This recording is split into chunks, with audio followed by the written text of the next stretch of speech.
নমস্কার, কম্পাইলার ডিজাইনের দুনিয়ায় আপনাদের স্বাগত।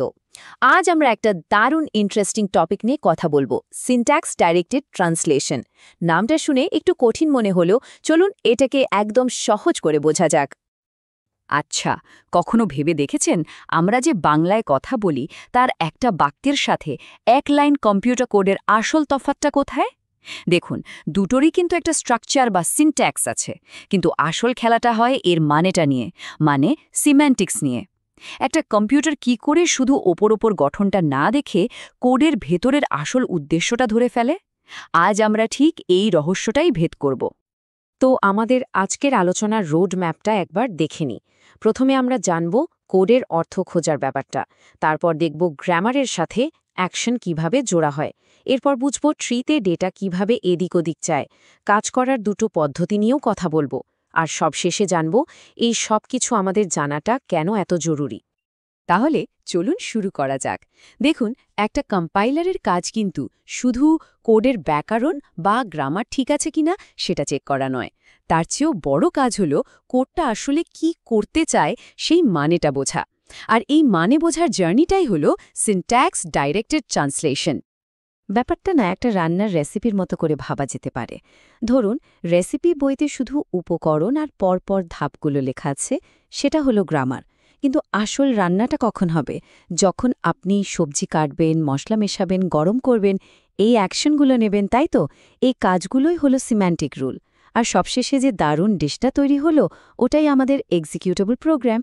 বেশ, তাহলে এই যে রান্নার কাজ বা অ্যাকশনগুলোর কথা বললাম, সেগুলোকে আমরা আমাদের গ্রামারের নিয়মগুলোর সাথে ফর্মালি বা আনুষ্ঠানিকভাবে জুড়ব কি করে? এখানেই আসছে সিনট্যাক্স ডিরেক্টেড ডেফিনিশন বা এসডিডি। সহজ কথায় এটা হলো কম্পাইলারের সেই অফিসিয়াল রেসিপি বই, যেখানে প্রত্যেকটা গ্রামার রুলের পাশে পরিষ্কার করে লেখা থাকে যে ঠিক কী কাজটা করতে হবে। মানে গ্রামার আর অ্যাকশনকে একসাথে বেঁধে ফেলার এটাই হলো উপায়।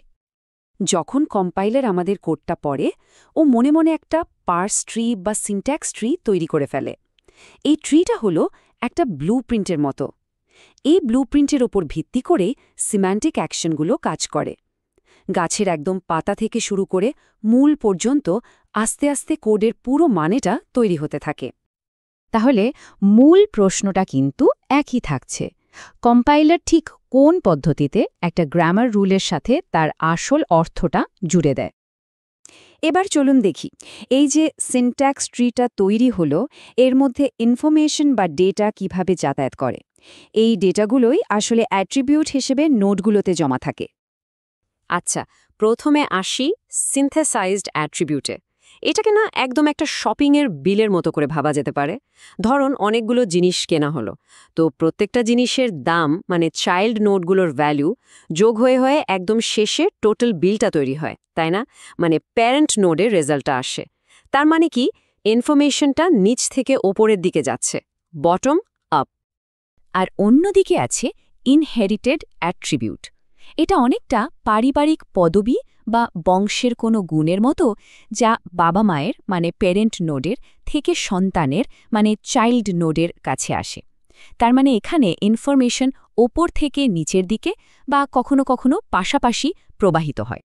তাহলে এই দুটোকে যদি আমরা পাশাপাশি রাখি, ছবিটা একদম পরিষ্কার হয়ে যাবে। সিনথেসাইজড অ্যাট্রিবিউটে ডেটা যায় নিচ থেকে উপরে, ঠিক যেমন বেল ক্যালকুলেট করা হয়। আর ইনহেরিটেড অ্যাট্রিবিউটে ডেটা আসে ওপর থেকে নিচে, অনেকটা যেমন পারিবারিক পদবি পাস অন হয়। তাহলে এই দুটোর মধ্যে তথ্য প্রবাহের মূল পার্থক্যটা কি দাঁড়ালো? অবশ্যই তাদের প্রবাহের দিক। আমরা কোন ধরনের অ্যাট্রিবিউট ব্যবহার করছি তার ওপর নির্ভর করে কম্পাইলারের কাজ করার দুটো প্রধান পদ্ধতি আছে। চলুন এবার সেই দুটো পদ্ধতিকে চিনে নেওয়া যাক। প্রথমটা হলো এস অ্যাট্রিবিউটেড ডেফিনিশন। এটা সবচেয়ে সোজা সাপটা, কারণ এখানে শুধু সিনথেসাইজড অ্যাট্রিবিউট ব্যবহার হয়, মানে ডেটা ফ্লোয়ের ডিরেকশন একটাই, নিচ থেকে ওপরে। আর ঠিক এই কারণে বটম আপ পার্সারদের জন্য এটা ইভ্যালুয়েট করা ভীষণ সহজ হয়। এটা মনে রাখার জন্য একটা ছোট্ট ট্রিক আছে।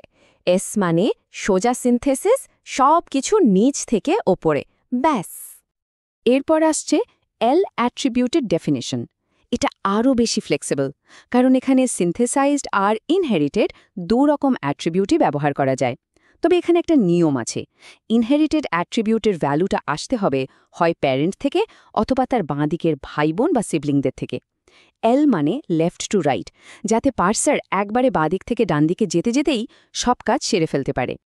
তাহলে একটা বটম আপ পার্সেলের জন্য এস অ্যাট্রিবিউটের ডেফিনিশন হ্যান্ডেল করা কেন বেশি সহজ? উত্তরটা কিন্তু ডেটা ফ্লোয়ের ডিরেকশনের মধ্যেই লুকিয়ে আছে। চলুন এবার একটা ছোট্ট উদাহরণ দিয়ে পুরো ব্যাপারটা বুঝে নিই। ধরুন এক্সপ্রেশনটা হলো 3 × 5 + 2। কম্পাইলার প্রথমে এর জন্য একটা সিনট্যাক্স ট্রি বানাবে। 3, 5 আর 2 সংখ্যাগুলো হয়ে যাবে ট্রিয়ের পাতা বা লিফ নোড। এরপর বটম আপ পদ্ধতিতে ক্যালকুলেশন শুরু হবে। প্রথমে 3 আর 5 গুণ হয়ে হবে 15, আর এই 15 ভ্যালুটা একটা নতুন অ্যাট্রিবিউট হয়ে ওপরের নোডে চলে যাবে। সবশেষে এই 15 সাথে 2 যোগ হয়ে ফাইনাল রেজাল্ট 17 একদম রুটে পৌঁছে যাবে। এই টেবিলটা দেখলে আমরা পুরো প্রসেসটা ধাপে ধাপে দেখতে পাচ্ছি। দেখুন কিভাবে প্রত্যেকটা প্রোডাকশন রুলের পাশে তার সিম্যান্টিক অ্যাকশনটা কাজ করছে। লিফ নোড থেকে ভ্যালুগুলো নিয়ে ক্যালকুলেশন শুরু হচ্ছে, আর আস্তে আস্তে রেজাল্টটা ওপরের দিকে প্রবাহিত হয়ে একদম রুটে ফাইনাল উত্তরটা দিচ্ছে। বেশ, অনেক তো থিওরি আলোচনা হলো, কিন্তু আসল প্রশ্ন হলো এসব জেনে লাভটা কি? একজন সফটওয়্যার ইঞ্জিনিয়ার হিসেবে আমাদের জীবনে এর গুরুত্বটা কোথায়? সত্যি বলতে এটাই হলো একটা কম্পাইলারের আসল ইঞ্জিন, তার হার্ট। ধরুন আপনি কোডে লিখলেন int a = 5 + hello। কম্পাইলার সঙ্গে সঙ্গে যে এররটা দেয় সেই টাইপ চেকিংটা হয় এই পদ্ধতিতে। আবার আমাদের লেখা হাই লেভেল কোডকে মেশিনের বোঝার মতো একটা ইন্টারমিডিয়েট কোডে নিয়ে যাওয়া, বা সমস্ত ভ্যারিয়েবল আর ফাংশনের হিসেব রাখার জন্য সিম্বল টেবিল বানানো, এমনকি একটা ভাষা থেকে অন্য ভাষায় কোড ট্রান্সলেট করা, বলতে গেলে প্রায় সবকিছুই এর ওপর দাঁড়িয়ে আছে।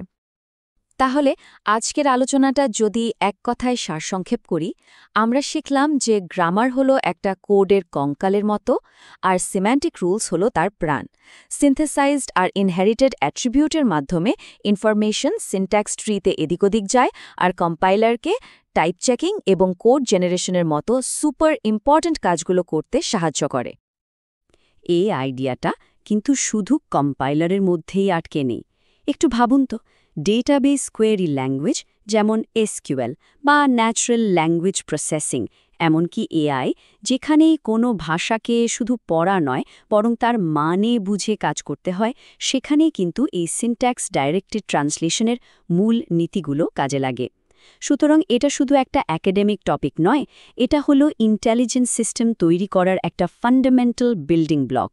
ভবিষ্যতের টেকনোলজিতে এর ভূমিকা কতটা গুরুত্বপূর্ণ হতে চলেছে তা আশা করি আমরা সবাই আন্দাজ করতে পারছি।